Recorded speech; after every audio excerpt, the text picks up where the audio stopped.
हुनु पर्यो भन्ने कुरा न हो होइन। अनि चाहिँ गाह्रै छ, अझै पनि गाह्रै छ। म चाहिँ अब ओपन होस् भन्न चाहन्छु, त्यो पक्षमा म छु। अब तर कस्तो हुन्छ भने अब सबैको स्वभाव एउटै हुँदैन होइन। कोही थोरै बोल्छ, कोही धेरै बोल्छ होइन।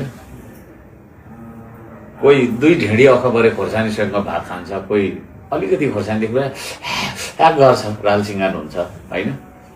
हुन्छ कि हुँदैन भन्नु न।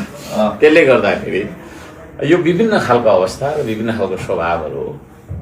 म चाहिँ कस्तो भन्दै, यदि म चाहिँ तपाईँको चाहिँ नै भनौँ न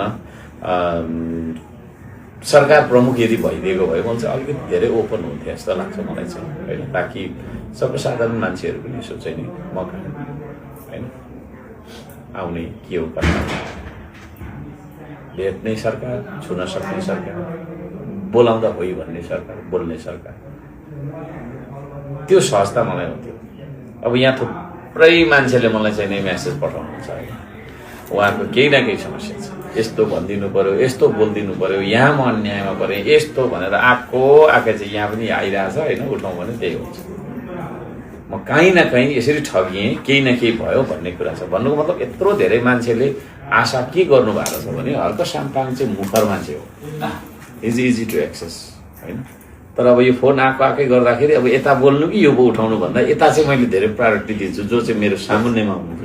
त्यसले गर्दा फोन नउठाउँदा चाहिँ रिसाउनुहुन्छ होला होइन, नरिसाउनु होला। मलाई मेसेज लेख्दा हुन्छ, वाट आई क्यान डु। अब एक दिनमा 1500 जना मान्छेले मेसेज लेख्नुहुन्छ भने त्यो 1500 जनाकै कुरा त म उठाउनु भ्याउँदिनँ, सक्दिनँ होला। तर म आई विल ट्राई होइन, as many as I can. त्यस्ता गुनासोहरू चाहिँ धेरै आउँछन् है। आउँछ, किनभने म सहज छु नि त होइन। पत्रकारलाई पनि त्यत्रो धेरै समय दिने मान्छे कोही छ त राजनीतिमा आज? मै होला होइन। म तपाईँहरूको कार्ड पनि हेर्दिनँ, कार्ड छ पनि भन्दिनँ, कुन मिडिया हो पनि भन्दिनँ। जस तपाईँले केही सोध्दै हुनुहुन्छ होइन, होला तपाईँ भर्खर सिक्नु हुन त तपाईँ चाहिँ होइन, तपाईँ भन्दाखेरि मैले तमाम मिडिया पर्सनलाई भनिरहेको छु, तपाईँ सिक्दै हुनुहुन्छ होला, केही तपाईँलाई प्रश्न सोध्न मन लाग्छ होला, जो अरूलाई सोध्न चाहेको हुन्छ। तर त्यो मान्छेसँग तपाईँ अब जान पाउनुहुन्न त्यहाँ होइन। सेक्युरिटीको कारण केको कारण हुन्छ नि त। त्यसले गर्दाखेरि एउटा भुइँ मान्छेबाट म आएको मान्छे हो, अझै पनि म भुइँमै छु, सधैँभरि म भुइँमै रहन्छु। भुइँमा रहँदाखेरि फाइदा के रहेछ भने लड्ने खतरा हुँदैन है। लड्ने र झर्ने खतरा त्यसलाई हुँदो रहेछ जो चाहिँ उचाइमा माथि उठ्छ। म चाहिँ सधैँभरि माटैसँग जोडेर बस्छु होइन। हिजो पनि थिएँ, आज पनि छु, भोलि पनि रहन्छु। हिजो म सडकमा त्यो लेभलबाट स्ट्रगल गरेर आएँ, मेयर बने धरानको। तपाईँ त मेयर साहब यस्तो उस्तो भन्नु, मलाई त्यो कहिल्यै फिल भएन म मेयर भएँ भने। नालाहरू सफा गर्थेँ मैले, नाला अहिले आएर त सबैले मेरो राम्रो काम सिको गर्दा राम्रो हुन्छ होइन। नाला सफा गर्दै यस्तो घिनलाग्दो गर्नु पनि नाला कसरी सफा गरेको? इज हि द रियल के अरे is he really the mayor? साँच्चै मेयरै हो त यो भन्ने हिसाबले मान्छेले हेर्थ्यो कि है। तर त्यो मैले मानक स्थापना गरेँ पछि चाहिँ यो यस्तै हो, यो धुलो मैलामा खेल्ने भनेर विभिन्न अपमानजन्य नामहरू पनि मलाई दिए होइन। केही छैन, म मेयरै भएर त्यहाँबाट निस्केँ होइन। अहिले माननीय भन्नुहुन्छ, त्यो माननीय भनेको मलाई फिलै हुँदैन, के हो माननीय जस्तो टाइपको क्या। त्यसले गर्दाखेरि म जसले जहाँ पनि मलाई प्रश्न सोध्न सक्छ र मैले भ्याएसम्म म उत्तर दिन्छु। भ्याउँदै भ्याएन भने त के गर्ने र होइन। त्यो सहजता ममा चाहिँ छ। अब कतिमा त्यो नहुन सक्छ। अहिलेको बालन सरकार के छ तपाईँले भने? त्यसले गर्दाखेरि मैले अब यहाँ धेरै लामो विस्तारमा उत्तर दिएँ होइन। अब सिंहदरबारभित्र कहिले काहीँ यस्तो लाग्छ, एकचोटि हाम्रो बिना मगर भन्ने हुनु त उहाँको नाम लिँदा अलिकति अप्ठ्यारो होला, तर लिनु नै पर्छ। भोलि यस्तो पनि नहोस् क्या, आज पनि आजको मन्त्रीहरूलाई भरे सराप्दै मान्छे फर्केको नहोस्। उहाँलाई एउटा फाइल मैले बुझाउँथ्यो खानेपानीको, मेरो आफ्नो व्यक्तिगत केही होइन। म व्यापार गर्छु, मलाई यस्तो फर्म खोल्छु, मलाई यस्तो दर्ता गरिदिनुहोस् भनेर मैले नेतालाई धाउने, सिंहदरबार धाउने मेरो कुरा कहिले पनि छैन। त्यत्रो धरान उपमहानगरपालिकाको खानेपानीको विषय लिएर आएँ। उहाँ के अरे खानेपानी मन्त्री हुनुहुन्थ्यो।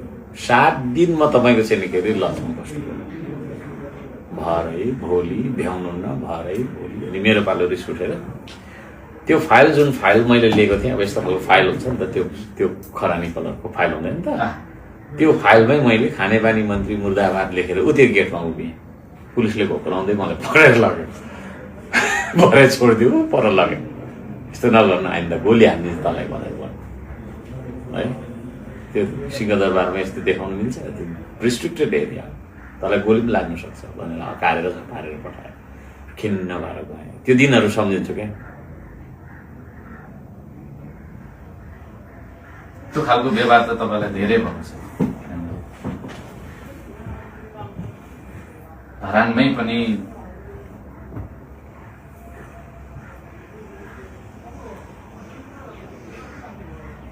एउटा चेन्ज देख्छु क्या आजमा आफैमाथि भएको त्यो दुर्व्यवहारका घटनाहरू कहिलेकाहीँ चाहिँ सम्झिनुहुन्छ सम्झिन्छु म तपाईँको एउटा भिडियो हेरेको थिएँ क्या तपाईँलाई त्यहाँ र हर्क साम्पाङ चाहिँ अझै पनि त्यो गेट बाहिर उभिरहेको मान्छे नै एउटा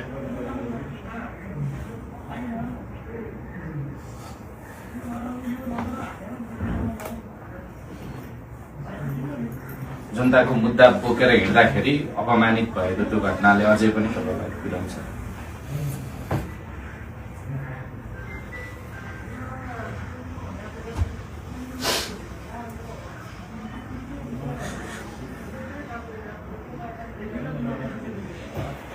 जस्तो आज त तपाईँ र आज पनि होइन आज पनि सयौं हर्क साम्पाङ हजारौं हर्क साम्पाङ त्यो गेटबाट फर्किरहेको